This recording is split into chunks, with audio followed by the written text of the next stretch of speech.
taking out the time to talk to us. Many students here, right? They are all interested in entrepreneurship, right? Some of them just started out their projects, building their first business, right? So we're going to start with a fireside chat, and then later we're going to hear from the audience who have some questions for you.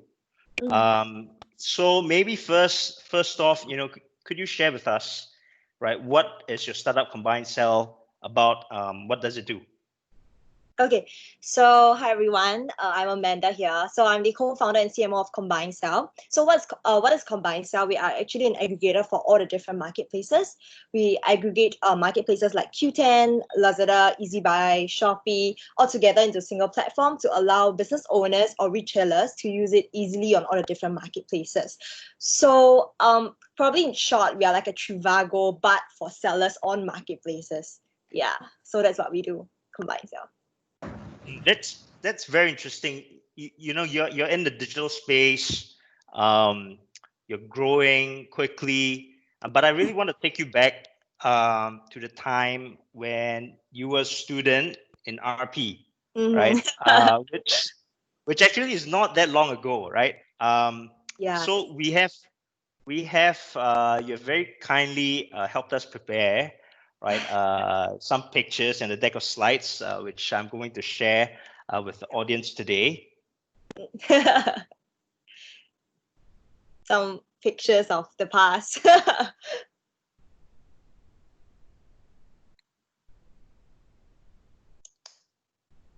Give me a second. Sure.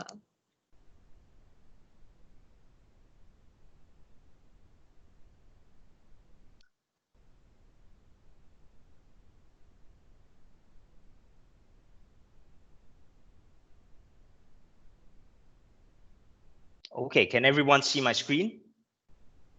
Yep, can see your screen.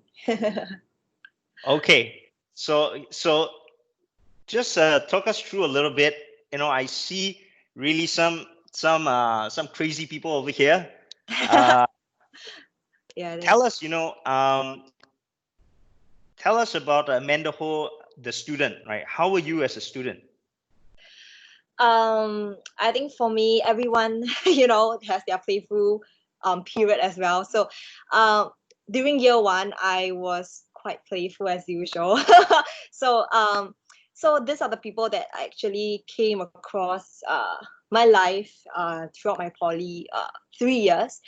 So in my first year, as usual, as a normal student, we stayed back after school to do our RJs, our reflection journals, and then after which we stayed back a couple of hours after we finished the RJs to just hang about. And then, yeah, I think we get home about 6 to 7 every single day. That's for my first year. So it's a very, very exciting first year, I would say, and I kind of played my heart out during my first year. Yeah, so back then my GPA for my first year was not that fantastic, I would say. So yeah, but I still had fun nevertheless, and I enjoyed my first year, to be very honest. Yeah. Thanks for sharing. So how were you as a student? Like, are you like the 500-word RJ student? Are you like the most ask a lot question one? First year, no.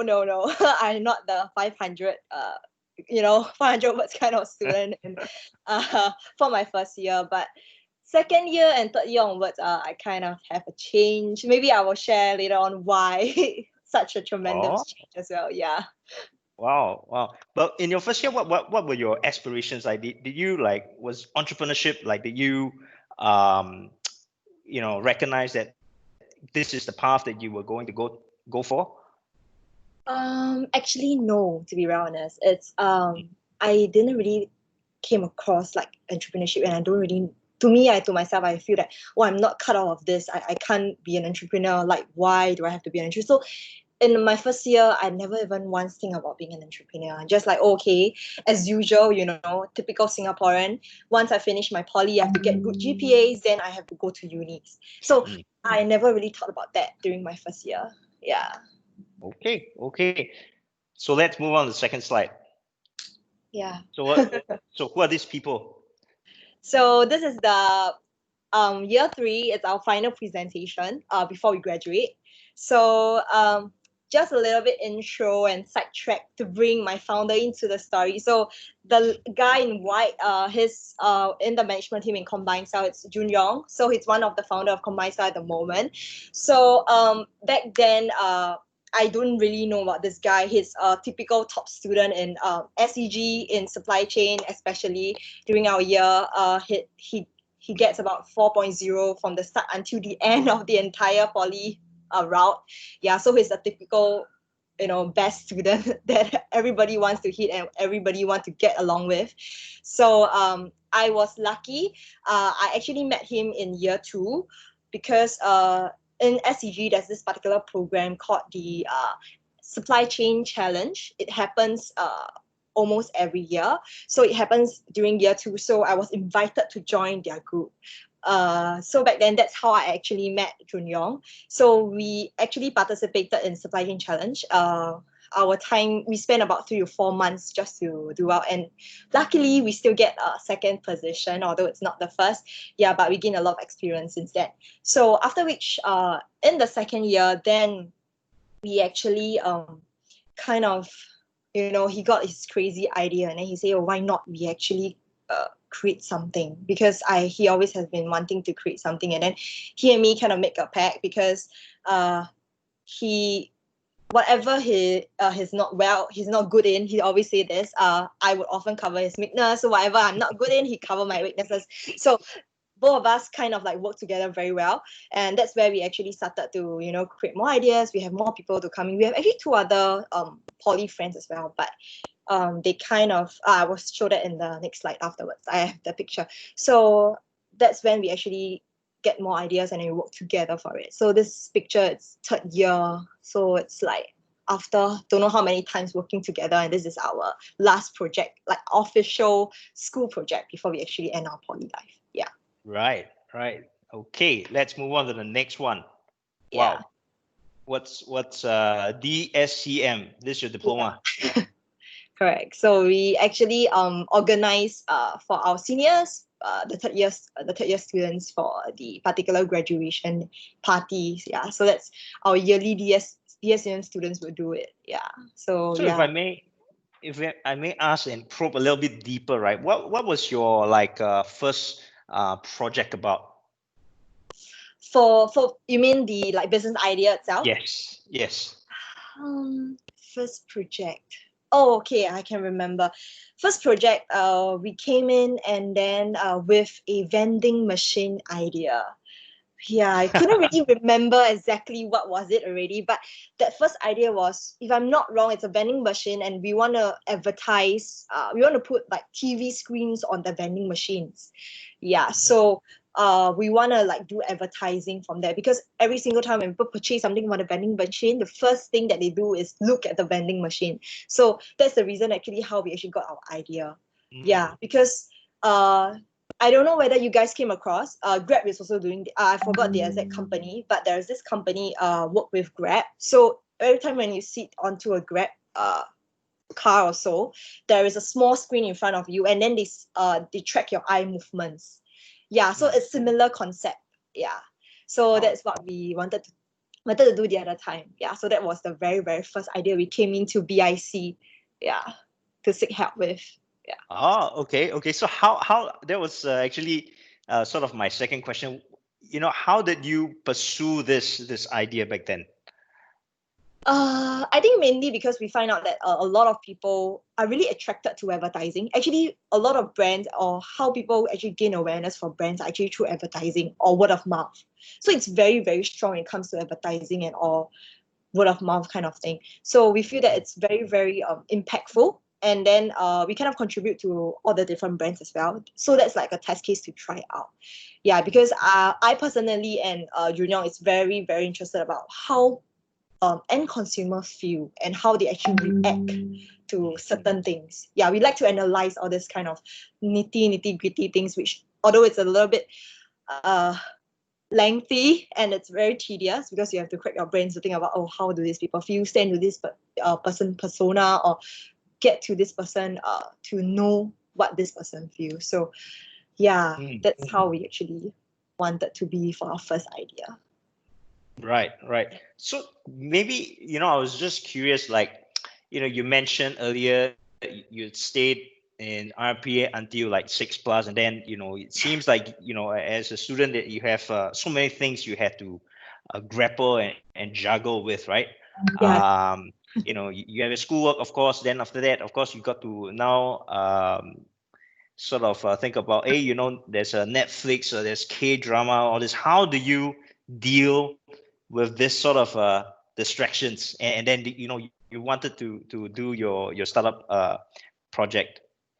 I believe it's still how people segment their time. I think definitely there is a lot of distractions out there. There is a lot of things to handle, like, oh, I need to go out to meet my friends and stuff like that. But we often dedicate a certain timing to work on things that we actually like. Maybe especially for me, I even during the circuit breaker, I actually have a schedule every single day just to follow. So I wake up at 7:30 every day. What I should do at this timing, cut off for lunch. When I should continue. What time I should end my work, because work-life balance is also essential. So I will do like certain sports also. So I think in my life I like it structured. I like to put it in a structured form because I don't like to waste my time. I often live to this particular quote that I like, is that live today as if that is actually last day of your life, because you never really know what happens the next day. You don't know really, you don't to be exactly, you don't really know what happens when you step out of the house the next moment as well. So I actually live my life to the fullest. Yeah, I think that's what my grandfather told me as well, because you don't really know what life brings you at the end of the day. Yeah. Awesome, awesome. So I can see, Amanda, you can see how she's so disciplined, right? Every day there's that timetable which she makes sure she follows, and so that she's on track, right? Yeah. Awesome. That's great sharing. Okay, let's move on to the next slide. Yeah. Okay, so here is graduation day. Yeah, it's graduation day. So tell us, like, now you are at graduation day. At that point of time, right? How many startup projects and ideas and business plans you have gone through I think approximately? we gone through about 20 fake 20. ones. Yeah. Both Junior and I, yeah, 20 failed. 20 ideas that was submitted and 20 ideas that was cut off by all the mentors. Yeah. So tell us a bit more. What do your mentors say? On your first few ideas. Uh, they say they told us like, oh, it's impossible. Why not you go and think about this? The idea has already been run out. Why do you do this? Why do you do that? Why not this and why not that? Why you don't think about doing this instead of doing that? No, I don't think it works. I think there's somebody doing it in the market already. Should you do something that is more interesting? Should you do something that is more how to say, market centric instead? Yeah. So all sorts of questions was thrown to us. Yeah, and all sorts of rejections. Yeah, that's how we've been through. Yeah. So how do you process that? Like, your lecturer say this no good, that no good. Like, how do you respond to that? Mm, I think for the management team that me, Junior, and also my entire CTO, I think we all stand at the same quotes that we often tell our team as well. No matter how much failures or how much rejection people give, we often like to work towards it even more. Yeah, the more rejection you give us, the more we will come back even better. Yeah, that's what we that we live to as well, because we like, with rejections we learn, with rejections we improve, and then that's how we get better. Da, da, da. Nice. So could you tell us, some of the early challenges, you faced, when you were trying to work on your student, at the time, right? Student projects. Mm. First, definitely is time. Mm. Yeah, because you want to play, you also want to work on this. Secondly, it's the experience and the connections to reach out to the right people. Yeah. The third portion is the validation part for your idea. I think these are the three main problems that we actually face. Time, I think that one is somewhat a choice, so I think it's still okay. Secondly, it's the connection, because we are still young, we don't really have any experience, we don't know who to look for to seek advices, but luckily we have BIC during that time to guide us through. So like Mr. Kenneth, Miss Andy, so they are always there to actually guide us through as well. So for that part, we kind of solve it as well. But third is the validation part. It's the hardest but yet exciting one, because you have to reach out to the right target audience. But again, how do you reach out to them? It's an issue. Yeah. I'm so glad you covered this point, because earlier when we had the boot camp, I think Raynard has this exact same question, right? As a student, so if I may repeat his question, as a student back then, how then did you do customer validation? For our end, because it's okay, so I will talk about the CombineSell part of things. So for CombineSell, we also started in BIC. So we have our tech partners. So what they do, because we are actually handling with all the different Q10 sellers or Lazada sellers or Shopee sellers. So what we do, we actually do a bot. We crawl out all the Q10 sellers from the Q10 site itself. We call them one by one every single day to pitch them our idea, to tell them, hey, we have this idea for you. What do you think about this? Do you think that it's actually essential for you? Will you use it? Will you sign up for it even if we give you free trials? So that's what we actually do. Yeah, so one by one, I think we call about 600 sellers, and we comb them down within one day, and we do that validation for 3 months. Awesome. Raynard, so there is your answer, right? 600 cold calls, and you'll definitely get somewhere. Yeah. Yes. Okay, so moving on. Okay, so this is another picture taken during graduation. Yeah, my family. Wow. Okay. Wow. So I just want to ask, like, at the point, you are graduating, what kind of choices, right, did you have? Like, you could go to uni. Most of our students aspire to go to uni. Some of them want to go to work. What were your choices available to you back then? Okay, so side story. My parents are actually very traditional. They want me to actually head to uni. So the usual path, polytechnic, uni, and then graduate, get a job, stable job, and then come out to work. So back then they don't really know that I get ambitious. So I slowly kind of let them know that I actually wanted this, and this is what I want. And I definitely uni is important. I would say, because it's also part of to actually train your critical thinking also. So, but fortunately they are super supportive. They actually understand where I wanted. I'm also quite stubborn in a sense, stubborn in a good way, because I actually told them that that's what I want. Maybe let me try it out 1 to 2 years, and then we see how it goes. If it doesn't make it, and then I will actually go back as planned. I'll go back to study. Yeah, so that was what was discussed back then. Wow. So at that point of time, you're sort of quite your view of pursuing the path of an entrepreneur was quite set already, right? Yeah, that's right. Because when I graduate, I kind of made up my mind already. What's the point? Can you remember a situation or the exact time where you realize, okay, this is me, this is what I'm going to do, this is my passion, this is my destiny? I think it's when the customer validation actually kind of got passed, and I know that actually 98% of the 600 people that we call would actually use our software. So that actually gave me like hey, just do it, because people out there wants your product, and people out there needs your product. So I was super firm when I got the results for the validation. Yeah. Nice. Okay. So who's the guy in the wheelchair? It's my cousin. Oh, okay. So he came to support you even though he was in a wheelchair. Yeah, he was at the even I remember it was at I forgot the place. Oh, Agora. Is it no we're not Agora Hut. The place that we have held our graduation. So we wheeled him specially to the second level because he couldn't come in steps. Yeah. So eventually, did your parents say, "Okay, I support you"? Mm-hmm. Yeah, they did.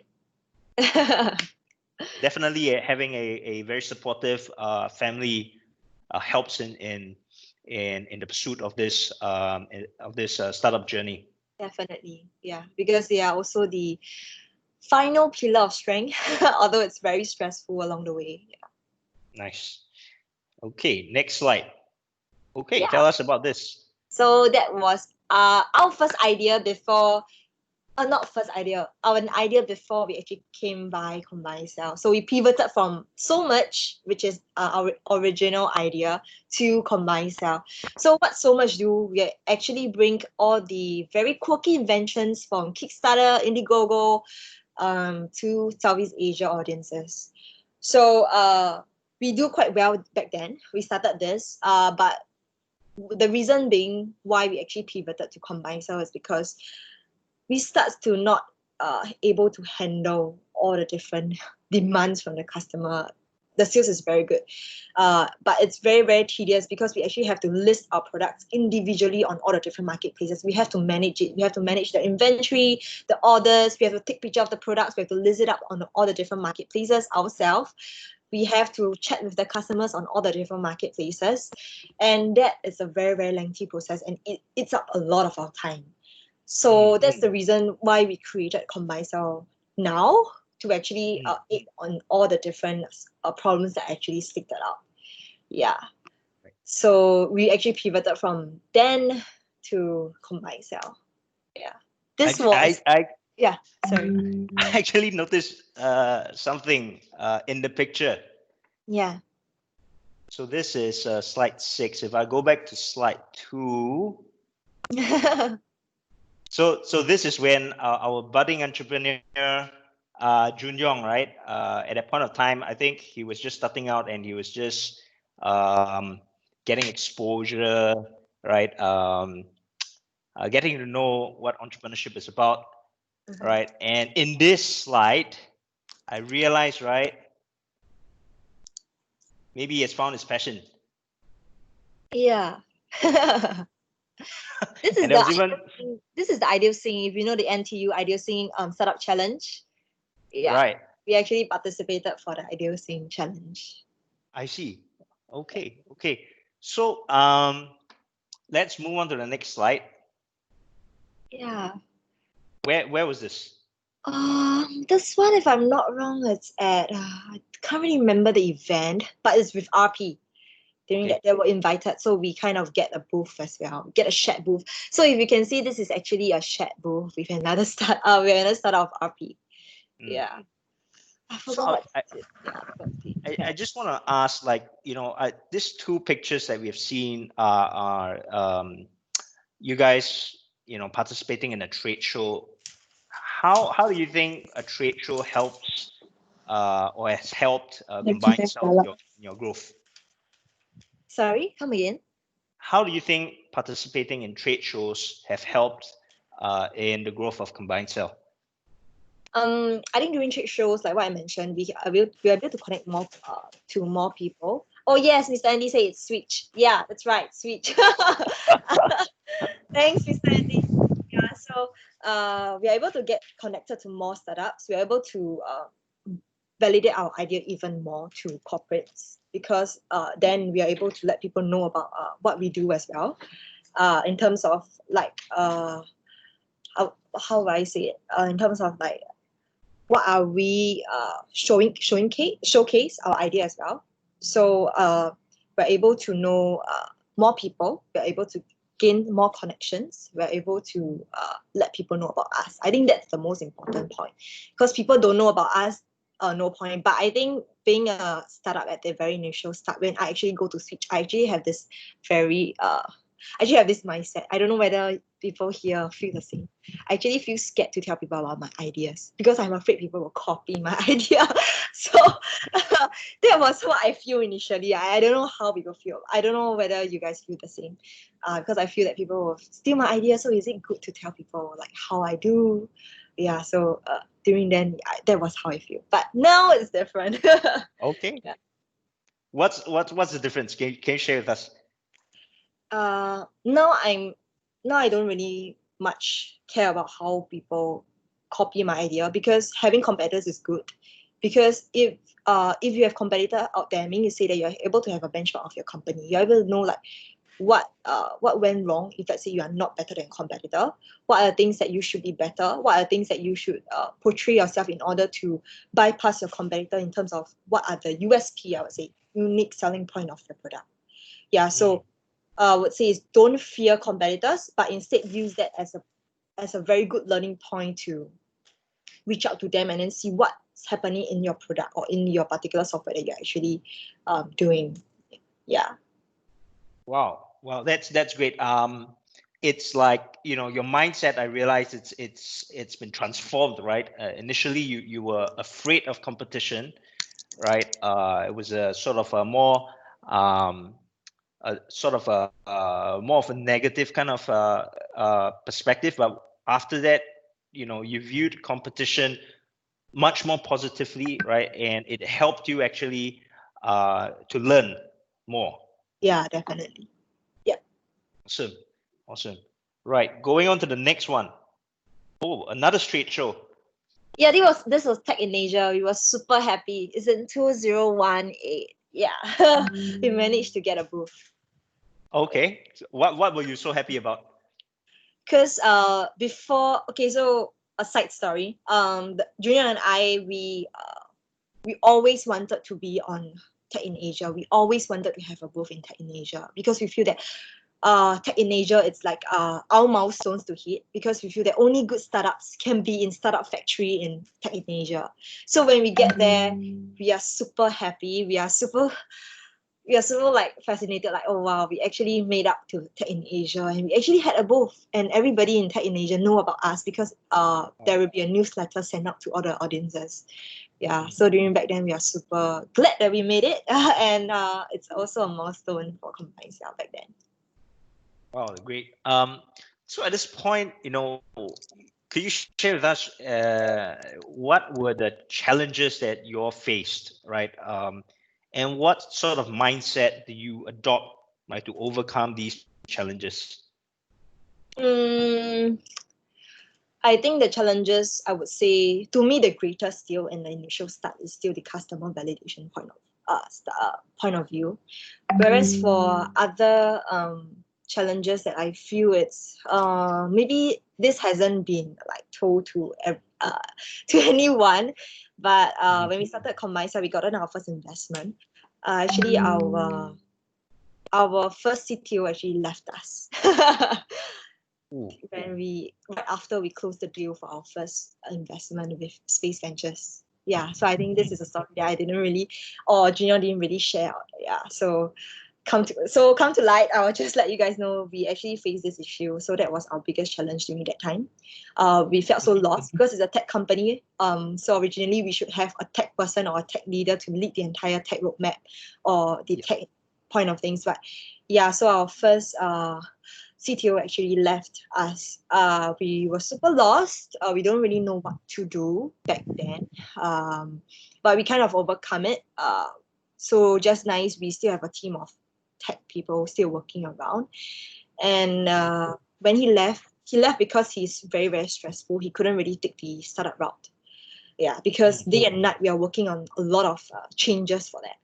Changes of things. We have a lot of meetings, even up to 3 a.m. at night. We even have meetings as well. So he couldn't really take. So actually he went to pursue his further studies in UK as a PhD in AI. So yeah, so back then we have a team, as I mentioned, and then we found out this particular, we have a tech lead back then. He helped us along the way, and he's very much of a good help. And right now our tech lead actually is our actual CTO at the moment for CombineSell, because he actually indicated his interest that he wants to grow CombineSell and he sees the potential of CombineSell. So luckily, we are very fortunate. We have him on board as well. Yeah, so that's where we actually met a very huge challenge. Amazing, amazing. Could you share with us, like, with our students embarking on their projects, like you mentioned, startups, ups and downs, in the deepest, the point where you despaired, right, with your CTO leaving the company. What's your mental model, right? How do you, what do you tell yourself, right, to hold on and to not give up, and to pull through? I think it's the team. I think it's a team effort. Yeah. So if you want to actually work on a startup, it's best to work in a team, because I'm a very cheerful person in the team. I'm a very optimistic person. I often cheer the team up whenever they feel down. So I often tell them it's fine, even we meet challenges, just treat it as a learning point. Everybody meet challenges along the way. That's how we grow. So you maybe need a person to actually just remind you every single time that, hey, it's not the end. We still have a chance to actually move forward. Why not just do this instead of this, and then it might turn out better. So don't think that it's a failure when you actually meet an obstacles. So just try another way. Look at it at the other side of things. Maybe it will be better. Yeah. I don't know whether it will help, but yeah, that's me. I don't like to listen to sad songs. Fun fact about me, because I'm very sad when I listen to sad songs. Yeah. So you play happy songs as well? Yeah, I often play happy songs. I like to be in happy area, to be in positive area as well. Yeah, to keep myself uplifted. Yeah. It's great. That's great. Okay. Next slide. Wow. Okay. Tell us about this agreement signing ceremony. Yeah. So that was this portion. If it's our second investment with Loken Group and also Space Ventures. So I think during that time, I think Mr. Leslie came back already, so he helped us to actually create this particular event of this physical signing session. During that time, I think RP has also a certain signing agreement with Loken Group, I forgot what's maybe Enterprise Singapore. So we actually signed the investment agreement on the spot with Loken Group during that time. Yeah. Amazing. So tell us about, you mentioned Loken Group, right? How critical was it for CombineSell, to have partners and investors like Loken Group on board? They actually so Loken Group, fun fact, they are actually a marketing agency in Singapore. So back then, CombineSell target audiences is directed to retailers, to brands, to business owners. So so for Loken, their site, they actually reach out to all those brands as well. So with our partnership, when we came in and also the investment, they're able to introduce more brands to us. So that's where the strategic part came in for the investment. Yeah. At this point of time, do you honestly, like, did you think, okay, CombineSell is ready for this, or did you have doubts? During that time, I would say it's still a little bit rocky, but we kind of get the fundamentals clear already after the first investment. So we are like maybe about 60 or 70% about there. Just that we lack of brands or like company awareness. Yeah, credibility, I would say, to people or to brands. So when Loken Group came in, they add on as our credibility and also let us be more credible in a sense that, oh, we actually have Loken Group to back us up. Yeah. So that's the part of things. Could you share, like, who are the people in this picture? I can't remember the names of everybody actually, but yeah, we have Mr. Leslie on the very left. Then the RP people, the directors, the School of Directors, I forgot, SMC, I think, if I'm not wrong. Sorry if I get it wrongly. Yeah, and then me, we have Logan CEO, Mr. Luke, Jun Yong, and if I'm not wrong, this lady, it's I think from one of the government sector. Yeah, then we have Lawrence from Luke as well. From Logan, sorry. Awesome. I was just trying to remember where was I when this picture was taken. Probably at the buffet line already. Is it? Okay. So let's move on to the next slide. Another trade show. Yeah. So this is at SUSS. Okay. So we came into the Alibaba Cloud Entrepreneurship Program. Right now they're still running. Sell a bit koyok for them. Yeah, so anybody that wants to reach out, you and maybe if you want to graduate and you want to head over to university and also work on your startup together, you can head over to SUSS. There's this particular program for entrepreneurs. So you just have to fulfill, you just have to get investment. You can able to get your able to get your module credits already. It's 40 CU. So we actually went there just to showcase ourselves because we know the organizer there, and they help us to link up with a lot of also further mentors. That's when we actually moved up to the next step, whereby we reach out to people, to mentors. They're actually commercial mentors. They actually mentor bigger companies, like legit bigger companies like SMEs, MNCs, and they actually charge them $8,000 a month just to mentor them. So, but fortunately, because we're in this program, so it's FOC for them to mentor us. Yeah. So we came into this particular program just to, again, create awareness. And I think during that time, we actually had to pitch our ideas. Yeah. For this particular program. Okay. Okay. This is my favorite picture of the bunch. I have never seen a bigger smile on Mr. Andy's face than this picture. Could you tell us more about this? Where were we? This should be the NUS event, if I'm not wrong. Mr. Andy, could you help? Oh dear. I think it's Tech Innovation, InnoFest, or Switch. My hunch is it was Switch. Yeah. Or probably a September event. Yeah. I still have the photo. I can track back and find the exact date I met him, the time. Yeah. But it was very pleasant for me to see him exhibiting together with quite a few prolific startups. Motorist was nearby also. So to see you the team grow from stage to stage, right? From pre-seed to early stage, and then like having first round, second round of funding and continuing it. Oh, it just makes our hard work worth it, lah. Yeah. Yeah. I really want to talk about this a little bit more. Amanda, Junyong, you were the mentees of Mr. Andy, right? How was? Could you share, both of your about your mentor-mentee relationship? How was it like? How did he help you grow?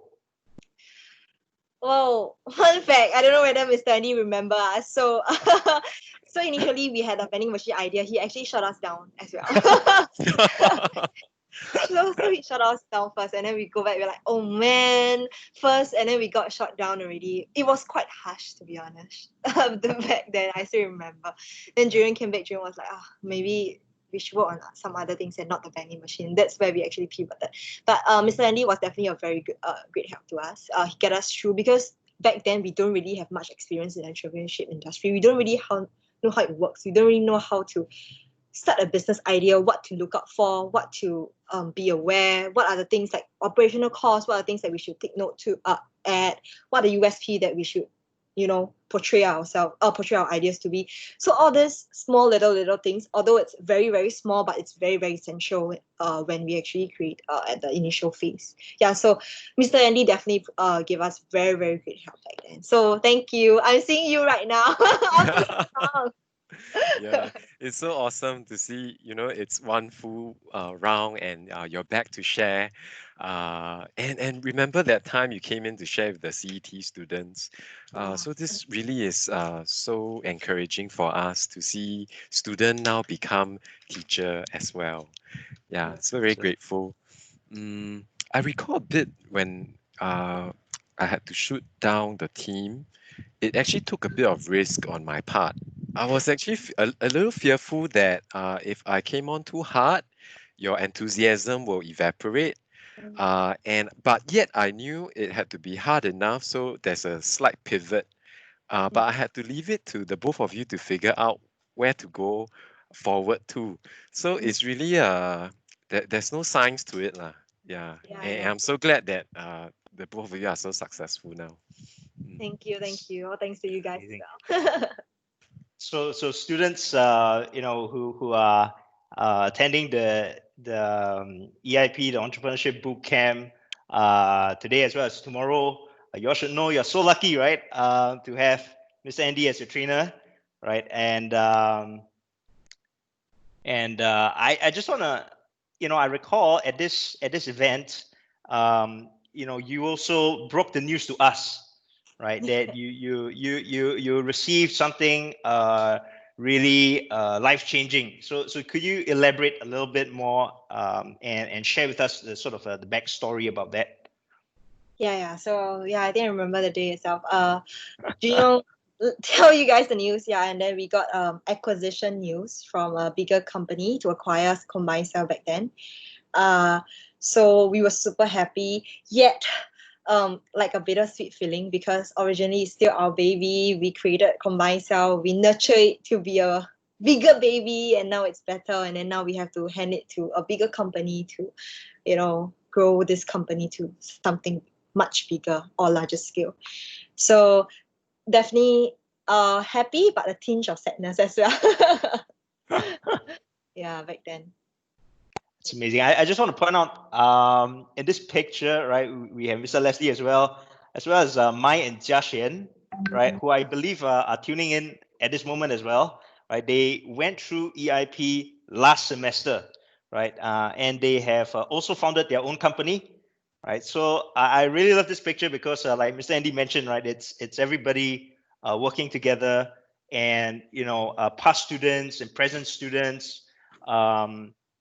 Forming a sort of a community, right, to sort of band together and help one another to fulfill our startup dreams and aspirations. Awesome. So let me go on. I think this is one of the last slide. Tell us about this slide. This picture. This was already after the acquisition portion, and kind of like, this is, if I'm not wrong, this is the home delivery event. It was kind of the last exhibition that CombineSell did. Why is it the last? Because I think after that we actually got acquired already, so most of the portion here is actually done by the bigger company, the parent company. So we have more people to join us. So in the picture, it's our DSCM lecturers, and we also have we also actually acquire more talents here already, like our operation manager, our sales guys in the picture. Yeah. So when you mentioned, you start to acquire talent, how do you identify, what kind of talent you need in your team, for our students here, who are just forming their teams, right? How do you look at team formation? I would say,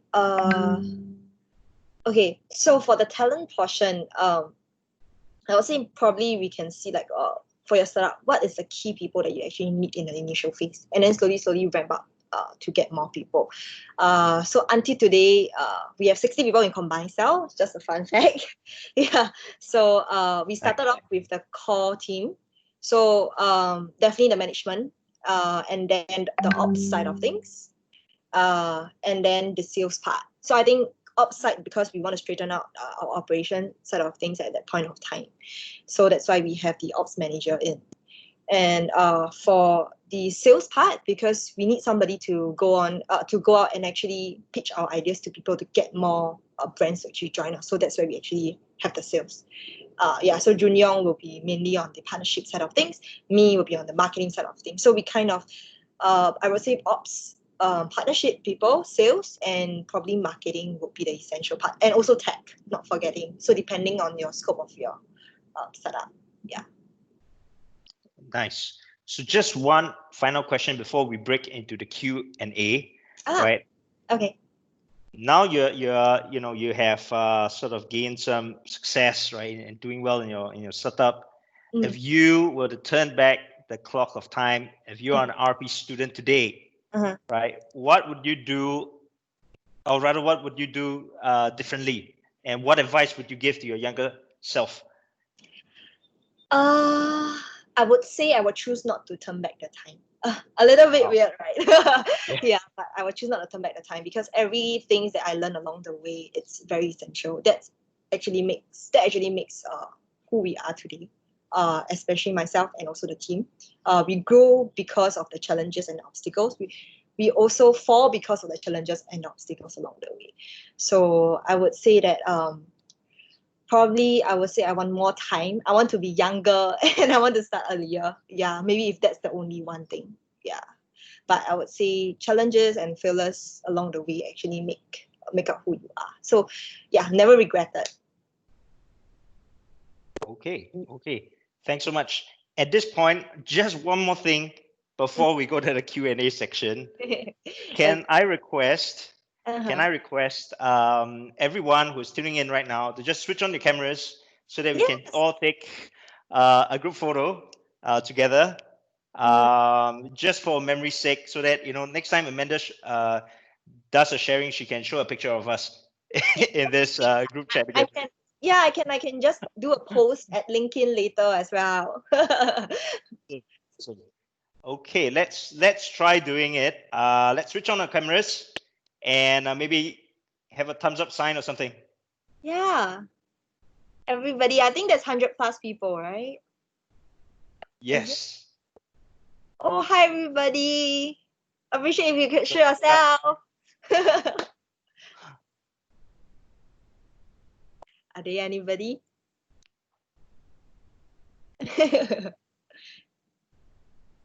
All right, just let me take a screenshot.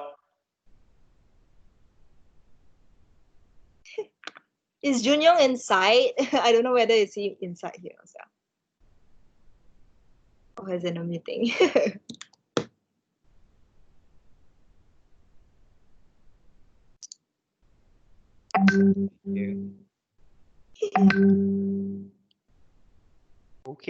Okay.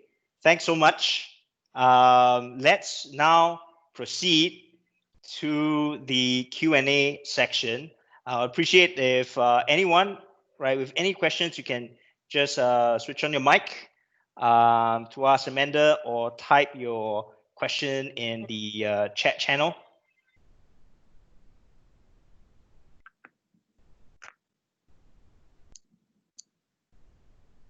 Actually, it's my first time using Teams. It's quite cool. It's something that all our students have. So we decided that it would be easier instead of putting everyone on Zoom instead.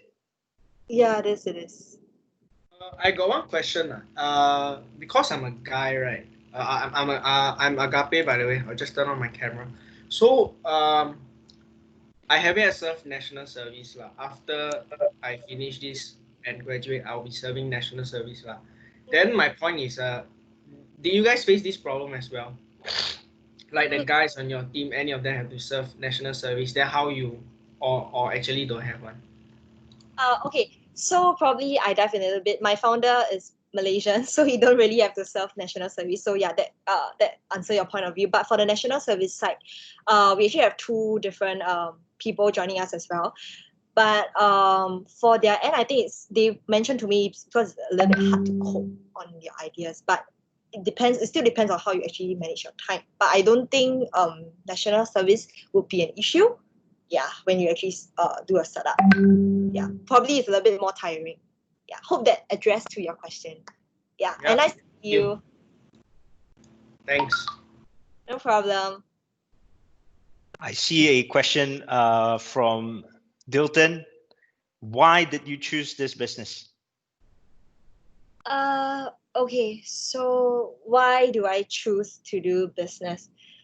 I think for me, I want to give back to the society. I like to solve problems. I like to help people that are in need. So when I found out that actually I have this particular problem where I actually created so much, I'm curious and I just want to know whether people out there is also facing the same problem, especially retailers. So probably that is like my kind of things. Yeah, I just want to do it. Yeah.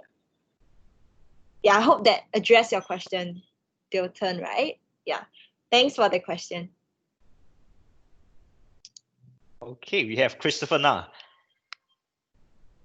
You've mentioned that you started working hard in your academic, and then after that being less playful after year one. Could you share more on that, as well as what made you have that spark to change that mindset? Oh yes, he's been listening. What's that spark? Yeah, very good question. So yeah, I actually became less playful. I think after I met Jun Yong, he's a very how do I say, he likes to do a lot of crazy challenging stuff, and after I've been through the supply chain challenge competition, I kind of know that I have to be less playful, not stay in school for so long, and then time to think about what I should do right after poly, because it's year 2 already, and I don't want to go to the same path as normal people. I want to do something different. I just don't want to study uni. Even though after I study uni, what do I have to do afterwards? So a lot of what do I have to do and what if it doesn't work out came into my mind. So probably that kind of moved me away from being less playful. And what sparked that actually made me change my mindset at that time, right? I believe it's probably all the questions that have been coming to me, like, after you graduate, what are you going to do? All the relatives are asking me, are you going to study? Even after you study uni, what do you want to do? And what do you want to study in uni? So all of these questions came in, and I don't really know how to answer at that point of time. Yeah, so probably that kind of sparked me, because all my cousins also, they already know what to do, but I don't really know what to do at that point of time. Yeah, so I hope that answer your questions. That's a very good question. Okay, the next one, Dilton. What motivated you to continue when you wanted to give up? I would say I'm a person that I like to be surrounded in positivity. So even though I know that there is a slim chance that I would fail, or most of the chance that I would fail, I would still go ahead, because I live up to this quote that I hanged it in my room every single day, is that don't fear failure, but let failure fear you. Yeah, so once you achieve that, I have yet to achieve that at the moment, but once you achieve that, I think you'll gradually understand what actually keep you going every single day. Yeah, and probably my family that also for that as well. Yeah, because they are What do you mean by letting failure fear us? Because when you let failure fear you, meaning to say you can already overcome that, and then you kind of know at which point you will actually step into failure, because you're already so used to it, or you can actually overcome that kind of mindset. You don't really care what failure is, or you don't really care if I fail, because if I fail, I just have to stand up. Yeah, it's just that mindset already. And then if failure comes, just come, because I'm ready. It's already open arms. It's kind of like a mindset already. So yeah, so I hope that addressed to your question. If you can maybe let me know, like, Yeah, it does. Yeah, so that's how I actually see things. Yeah. Okay. Okay, hang on. A lot of questions. Then, yeah. How do you manage your finance, and was it a problem to yourself? Finance in terms of investment, or yeah, maybe Danson could elaborate a little bit more on your questions. Yeah, in terms of investment itself, like your startup, I mean, you wouldn't have any investors before when you start up. So how do you actually manage? You have to pump in your own resource in a way. So how do you manage that part before it Yes. even went up? Yeah.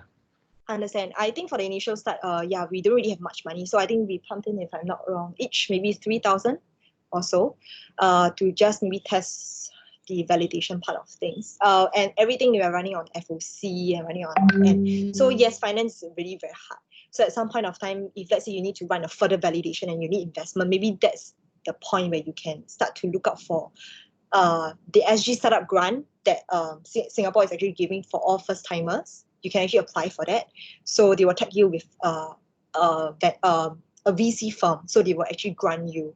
Yeah, so probably you can actually head up to Enterprise Singapore to do a check for that. But that is only for first-time entrepreneurs if you have yet to register your company.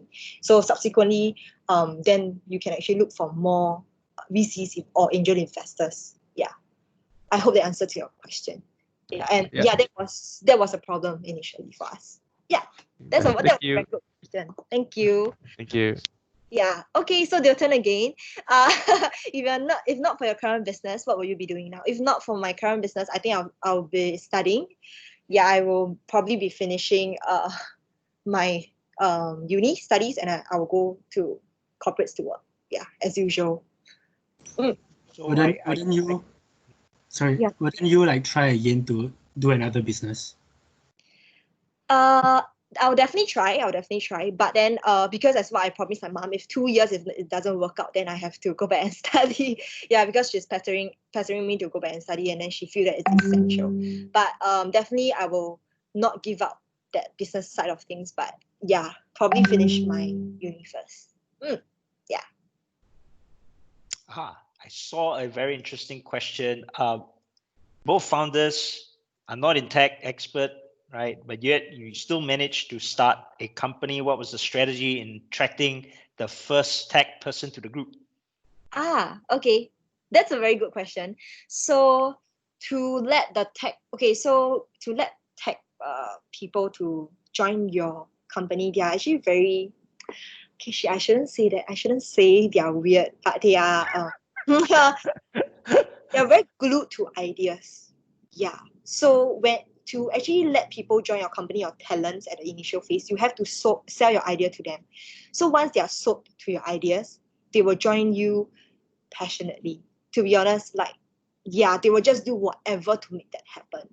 Yeah. So I would say that you have to attract them by selling them your idea to make sure that your idea is not say quirky, but also it appeals to the market. To the market, I would say. I hope that answers to your question. I couldn't really see a saving, right? Yeah. Saving, yes. Thanks for the question. Thanks for the question. Yeah. I saw Li Xuan. Li Xuan has a really good question on how do you find your strength, right? As in, what are your strengths and weaknesses as in that context? What are your strengths, and maybe you can help us understand, right? As RP students, right, and then as we step out, right, to the broader world of startups, right? Where do you see our strengths as RP students? I would say that because we are so used to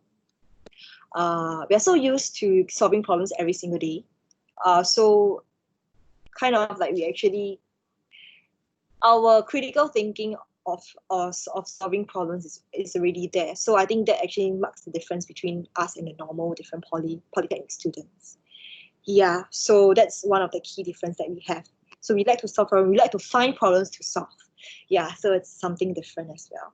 So probably your question would be like how you find your strength.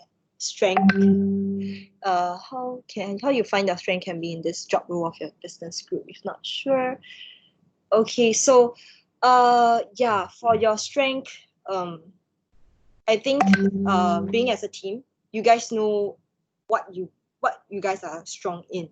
If you haven't find your strength, I believe maybe you're not exposed enough. So definitely you'll be able to find each and every person's strength. Like for me, I like to speak to people. To be honest, I can speak to people I can speak to strangers on a train for a 3-hour ride from from maybe from Tokyo to, I don't know, maybe Osaka. I can just speak to a random person. So that's my strength. I like to speak to people. I like to talk to people. I like to know people's stories. So normally I'm at the forefront of CombineSell. I will often showcase CombineSell to people. So that's my strength. For Junyoung's side, he is more of a reserved person. He likes to do a lot of critical thinking and strategic kind of things. So that's his strength. So I think to know your strength, you actually have to be more exposed and then probably talk among yourself. I hope that answers to your questions, Li Xuan. There are a few questions on investment and VC and how you got your first investor. Okay, so I got my first investor through RP, VIC. It was linked up by Mr. Kenneth and also Mr. Andy. Space Ventures, one of the partnering VC firm still with RP, right? If I'm not wrong, yeah. So that's where we actually gotten our first investment. We actually tie in with the SG Founder Grant with Space Ventures coming in. So they came in with about 10K of investment during that time. Yeah, with the SG Founder Grant. So total is about 40K because SG Founder they're gonna give you 30K of it. Yeah, so that's where we actually gotten it. First investment. Amazing. So students, I can echo what Amanda just said, right? Through our RP programs and activities, right? We have iDare, the startup competition, right? That's where you get to have the opportunity to meet investors such as Mr. Alex, who was who's still really very kind and still supporting us. Yeah. He's a very, very, very kind investor. Yeah, sell him some Goyo also. If you really have great ideas, find him. He is a very good mentor. He's a very patient VC. Yeah, he will often sit down with you. So look for him. Yeah, definitely have to. So our time is almost up. Maybe we can try to answer one last question from Cindy. How are you able to build a dynamic team at the start and handling internal conflicts? Actually internal conflicts is very, very common. Definitely you have a lot of conflicts with your management team as well. Don't say your team members because everybody has their own point of view and own standpoint, but ultimately we still have to come into a conclusion because whatever decision that we make or whatever conflicts that we have, we will still be looking for our startup. 大讲哦，他那个二姐的孩子啊，他 Yeah. And Shen, I think can you off your mic? Yeah. Okay. Thank you. Yeah. So we will still have a lot of conflicts from there, but we have to come to a common ground is that whatever conflict it is, we will still be thinking only for the company and we should set it aside after we actually concluded. So definitely there'll be bound to conflicts, but as a team, you guys have to manage the conflicts itself. Yeah, because I cannot really recall how many times I had conflicts or in a debate with the management team already. Yeah, so it's bound to be, it's fine. We just have to embrace it and just make sure that everybody's learning instead of having bad feelings about each other. Yeah, I hope that answers to your questions. If it's okay to share, right? Awesome. What was an example of a conflict, right, that was one of the worst, and how did you overcome it? Actually, one of the worst. I couldn't remember the one of the worst one, but I would say one of the conflict is that probably it comes to whether we should partner this particular company, and then because we often as a startup we often think about what it benefits us and what it benefits the company. We need to actually have a win-win situation. So probably that is one of the common conflict that people have. Yeah, so people will say, then your partner will say, no, I don't think you should go with that because it's not a win-win for us, right? Why should we do that? Or then probably you will say, oh no, but I think we should go ahead because even though it's not a win-win, but actually we have this, we actually create more credibility. Why not? So all these small little conflicts, but actually make a very huge impact because it's partnership ultimately. Yeah. So probably don't really have the worst, but yeah, some of them. Then how did you overcome it or get the entire team to agree on one thing? I would say we often use as a debate stand. So the person that will want to debate come in and then tell you all the different reasons that why we should go ahead, and then the second person will come in why we shouldn't go ahead, and then we will lay down our points in point form, and then we see what really works, and then the third person kind of view. So okay, fun fact, when you create a group, hopefully you don't create at an odd number. So it's odd number, it's easier for that third person to come in and to say, rationally to come in and say, hey, I think you guys should look at this and this and this. So when they compare, they know what's the different point. Yeah. So when we can actually come to a conclusion and then we do a votes. Yeah. So I hope that answers your question. Yeah. Thank you. Awesome. Thank you. We are really out of time now. So I'd like to wrap up by asking Amanda, right? If there is one key takeaway, right, for the topic of the day, right, and for example, when students are facing challenges, right, building their startup, okay, what's that one line about having an entrepreneurial mindset that students can remember? I think I did mention this now. So don't fear and let failure fail you. Don't be afraid to fail, and don't be afraid to admit that you actually failed before, and don't be afraid to make mistakes. It's okay. You are still young. Everybody's still young. Just fail. Just make mistakes, and just stand up for your mistakes. Don't give up. Yeah. Okay. With that, thank you so much, Amanda. Thank you, everyone, for tuning in. We are still going to have an entrepreneurship talk tomorrow at 5. So you can find the link and click in tomorrow as well. Damien from Motorist will be joining us. But let's all give a round of applause for Amanda, right, who has so kindly shared so many personal stories. Really appreciate. All right. So thank you, everyone. Thank you, Amanda. Thank you so much. Thank you. I'm so sorry I didn't answer all the questions, but yeah, I hope to meet everybody again and we can maybe host some session and I can answer to all your questions. It's fine. I'm more than happy to help as well. Yeah. Thank you. Thank you. Bye-bye. Bye.